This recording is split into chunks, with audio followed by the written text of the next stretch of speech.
នៅស្រុកស្រែមានតែមេគោគោ4-10ក្បាលវងយើងអាចសម្រាលជីវភាពយើងបានយើងអាច ស៊ីអីស្មៅ ឲ្យវាស៊ីស្មៅ ដុំនេះក៏ នៅតាមខ្សែចង្ការចិត្តផ្ទះយើង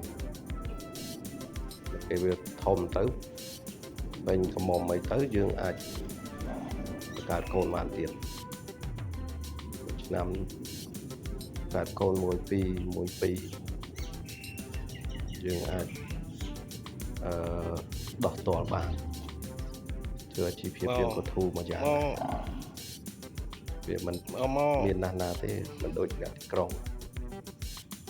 តែយើងចំទៅក៏វាស្រួលដែរមានរបាក់អីដើរចូលស្មៅចូលអីដូច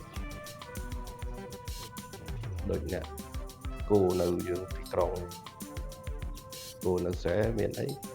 ដើរស៊ីស្មៅតាមវាលស្រែគោយំពេលដែលខែស្រូវស្ទូងគេលាស់អីយើងមានតែខ្វៀលចោអីស៊ីនេះតែគោចាស់ខែនេះស្មៅលាស់ខ្ចីឥឡូវវាស៊ីស្មៅយើងឆ្អែតតែឥឡូវវាទៅឈប់ក៏មកលុបថ្នោតហ្នឹងមេតែមួយនេះកូនឡើងមកកណោទៅមើលវាកូនធំវានេះទៀតដោយឈ្មោលទៀតដោយឈ្មោលអាចកើតទៀតហើយឥឡូវគោឥឡូវគឺឡើងព្យួរយកគូព្យួរ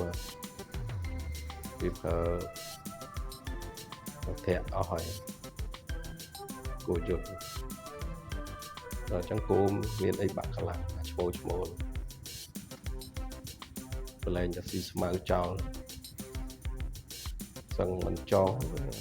ទៅអីស៊ីអត់ផឹកទឹកនៅដីគ្រូហើយឥឡូវស្មៅសវោមិនភ្លៀង1មេ2មេហ្នឹងស្មៅលាស់ខៀវស្ងាត់តាមវាលស្រែគេអត់ទាន់មានអ្នកព្យួរ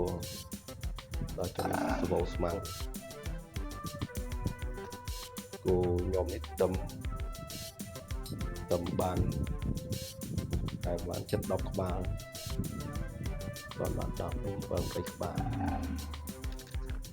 កូនទូចហើយវាស៊ីឆ្អែត